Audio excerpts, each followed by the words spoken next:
Vous êtes sur Point de Mire, la chaîne YouTube qui garde toujours un œil sur les médias. Dans ce numéro, nous allons nous demander si le téléachat a un avenir.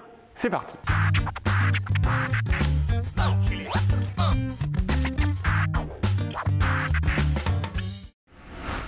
Oui, le téléachat a un avenir. La preuve, Téléshopping, l'émission de TF1, a fêté en 2017 ses 30 ans. C'est bien sûr l'emblématique Pierre Bellemare qui avait importé le concept des États-Unis. Téléshopping est la 3e émission la plus ancienne de la chaîne derrière Téléfoot et Automoto. Et surtout, l'activité téléachat est la plus importante filiale de TF1. Cette semaine, je vous propose cette magnifique lampe qui tourne. Regardez, elle tourne, c'est magique, ça fonctionne parfaitement avec ce super interrupteur. Et en plus, on vous fournit l'ampoule à l'intérieur pour un prix dérisoire de 595 francs. Pour TF1, son émission quotidienne est un moyen de faire du chiffre d'affaires et c'est aussi pour cela qu'elle a choisi en duo chevronné Marie-Ange Nardi et Alexandre Devoise pour la présenter.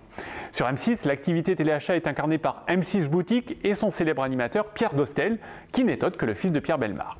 M6 ne s'est pas contenté de son émission quotidienne, puisqu'elle a lancé en 1998 M6 Boutique, la chaîne, consacrée au téléachat, diffusée sur les box et le satellite. TF1 et M6 croient tellement au téléachat qu'elles ont porté une candidature commune en 2015 pour lancer la chaîne Achat26 sur la TNT, mais ce projet n'a pas été retenu.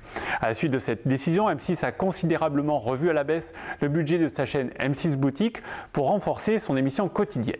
TF1 de son côté n'a pas abandonné l'idée d'une chaîne de téléachat sur la TNT. Les deux chaînes françaises ont depuis 2015 une concurrente avec QVC. Le géant américain du téléachat a lancé sa chaîne française disponible pour 18 millions de foyers grâce aux box. Contrairement aux chaînes françaises, QVC diffuse des émissions en direct 64 heures par semaine et aimerait elle aussi être diffusée sur la TNT.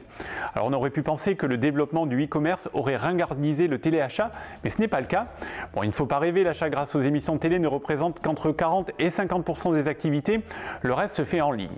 Mais la télé permet de raconter des histoires des marques, de faire profiter de superbes témoignages et bien sûr de montrer comment se servir des objets. Ces superbes planches là, elles sont magnifiques là. Parler du téléachat c'est bien, mais l'information que vous attendez c'est bien évidemment le top 3 des meilleures ventes à la télévision, alors le voici. Au pied du podium, c'est l'oreiller Confort du sommeil, suivi de la cure Éclair Liberté. Et enfin, le top du top de la vente, c'est l'incontournable barrage à insectes. Au passage, vous remarquerez qu'ils ne se sont pas vraiment creusé la tête pour trouver le nom des produits. Nous n'avons malheureusement pas réussi à trouver des statistiques des ventes de la fameuse barre de fer. La barre de fer, un acier de qualité, ça c'est du fer.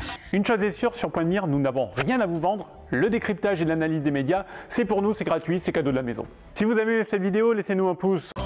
Vous pouvez aussi vous abonner à notre chaîne et nous suivre sur les réseaux sociaux, car pour vous, nous continuons toujours à garder un œil sur les médias.